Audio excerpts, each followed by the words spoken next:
자, 금요일장 채권 플로우 시간입니다. 오늘은 신한투자증권의 박민영 연구원 연결해서요. 채권에 대한 이야기들 들어보겠습니다. 연구원님, 안녕하십니까?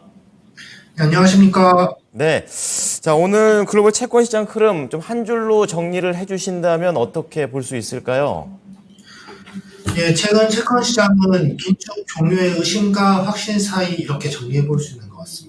네. 이게 한 번 더 올릴 수 있지 않을까라는 내용들도 연준 얘기 보면 그게 나올 것 같기도 하고요. 이젠 끝났다. 뭐 이런 부분도 있습니다. 조금 더 자세하게 전해 주십시오.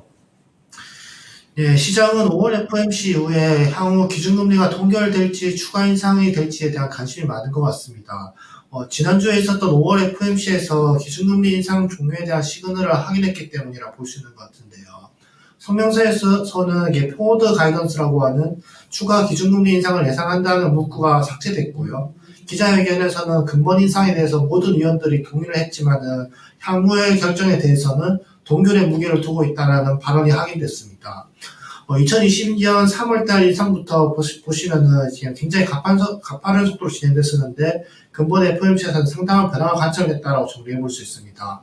3월 FOMC에서도 이게 기준금리를 이미 5.25%까지 최종적으로 예상한다라고 레벨을 제시하고 있었고요. 이 때문에 시장에서는 이미 5.25%에 도달하면서 긴축 종료에 대한 기대감이 많이 높아진 것 같습니다. 그러나 시장 환경은 추가 인상 가능성도 엿볼 수 있는 듯합니다. 이게 전주에 확인한 고용지표 같은 경우가 너무 강했고요. 연준 파월 의장이 제시한 3%라는 물가 임금 상승률에 못 미치고 있는 상황입니다. 6월 중순에 예정되는 FOMC까지 예상보다 강한 지표들이 계속적으로 확인된다면 추가 인상을 완전히 배제하기도 어려운 환경이다 이렇게 정리해 볼 수 있는 것 같습니다. 말씀 들어보니까 팽팽한 것 같습니다. 그래서 6월이 되더라도 뚜껑 열어보기 전까지는 쉽사리 전망이 쉽지 않을 것 같다는 생각이 드는데요. 자, 그렇다면은 글로벌 채권 시장 이슈하고 주간 전망 좀 부탁드리겠습니다. 네, 최근에 너무 많은 이슈들이 있었던 것 같습니다. 그런데 이슈들이 금리 방향에 있어서 일방향적이지 않았기 때문에 좀 더 혼란스러운 부분이 있다는 생각이 드는데요. 하나씩 차례대로 정리해보면은 앞서 말씀드렸다시피 FOMC에서는 이제 기준금리 인상식 종료 시그널이 어느 정도 확인됐습니다. 그러면서 채권 투자에 강한 약세 요인이 하나 없어졌다라고 볼 수 있는데요. FOMC 이후에 그 다음 날에 4월 고용 지표를 확인했었습니다. 그런데 이게 또 예상보다 강하면서 또다시 금리 상승 요인으로 작용했다 볼 수 있습니다. 비농업 부문 신규 취업자 수 같은 경우는 23만 명 나오면서 여전히 높은 레벨을 유지하고 있는 상황이고요. 3월 FOMC에서 연준은 연말 실업률을 4% 중반으로 예상하고 있는데요. 이에 도달하기 위해서는 연말까지 거의 고용이 없어야지 가능한 숫자라 볼 수 있습니다.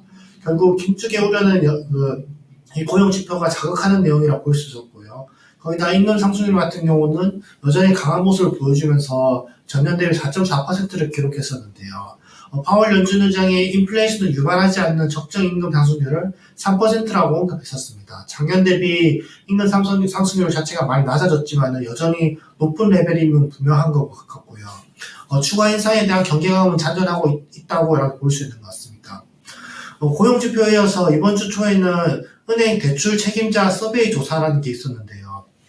이 조사의 경우에는 분기 초마다 발표하는 지표라 볼 수 있습니다. 연준에서는 기준금리 인상 종료 시그널을 제시할 수 있었던 이유는 3월 SVB 사태 이후에 이제는 은행에서 대출 태도가 강화되고 있기 때문이라 볼 수 있었습니다. 연준이 기준금리 인상을 단행하지 않더라도 은행에서 대출 태도를 강화하면요. 금융시장에서부터 기술적인 환경이 조성되어서 실물 경제 둔화로 이어질 수 있는 상황이다 볼 수 있습니다. 이러한 은행발 긴축이 얼마나 강화됐는지 확인하기 위해서는 은행 대출 태도가 굉장히 중요하다 볼 수 있는데요. 그 때문에 이 지표의 중요성이 굉장히 높아진 상황이었습니다. 파월 연준 의장이 예고했듯이 이 지표 같은 경우는 대출이 강화되는 방향으로 연결됐습니다. 그런데 전기 대비로 보시면은 상승폭을 그렇게 강하게 많이 올라왔다라고 보기 어려운 것 같습니다. 상승폭 자체는 조금 줄어들고 있는 흐름입니다. 거기다가 시장에서 은행발 긴축 강화에 대한 우려가 너무 과장된 것이 아닌가라는 의문이 생긴 것 같고요. 결국 이게 긴축 추가 가능성에 대한 우려를 좀 이렇게 더 자극하면서 금리 상승 요인으로 연결됐다라고 생각이 됩니다. 채권 투자자 입장에서는 악재가 몇 가지 확인됐다라고 볼 수 있었는데요. 그런데 이런 악재들을 이튿날 전인 이게 미국 4월 소비자 물가 발표로 인해 가지고 완전히 반전됐습니다.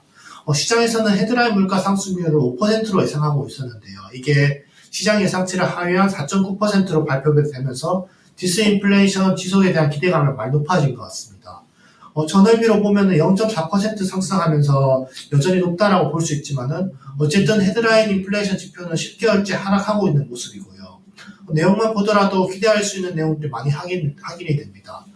상품 물가의 경우에는 반등하는 모습을 보여줬지만은 시장에서 계속 우려하고 있던 서비스 물가 같은 경우는 예상보다 많이 둔화되는 모습을 보여주면서 물가 안정에 대한 기대감이 더 커졌다라고 정리할 수 있고요.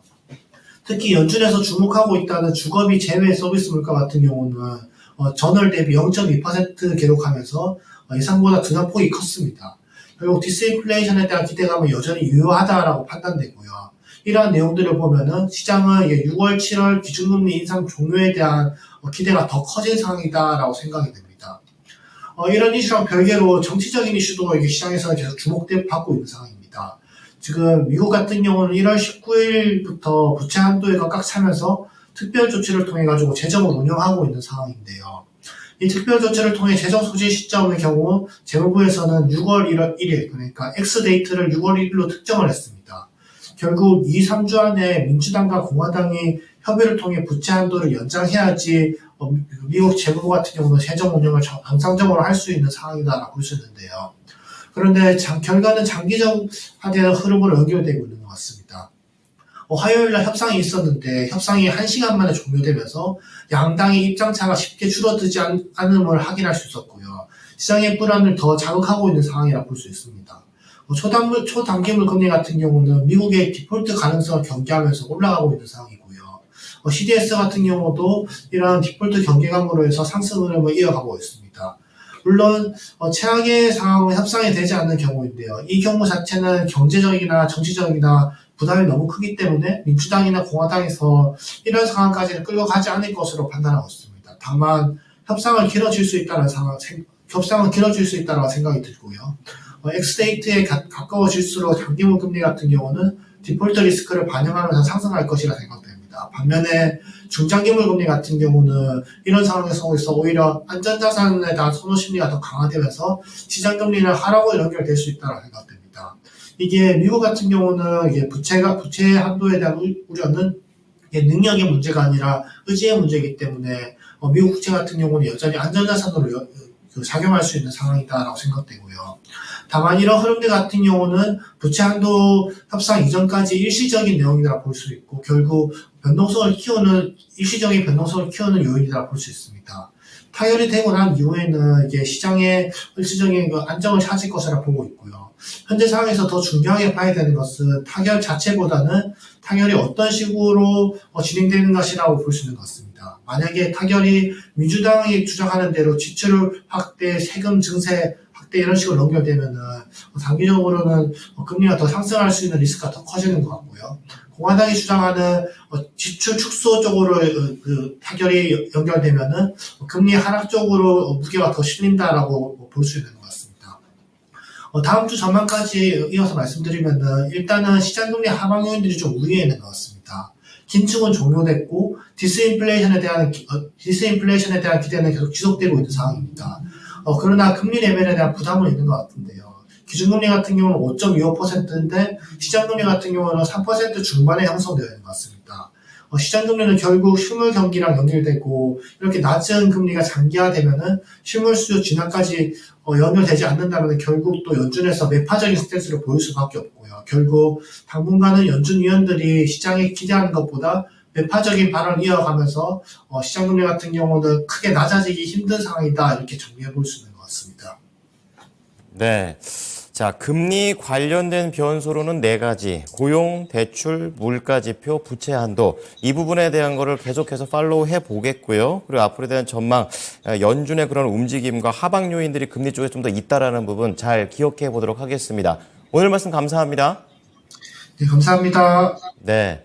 자, 오늘 금요일 채권 플로우는요, 신한투자증권의 박민영 연구원이었습니다.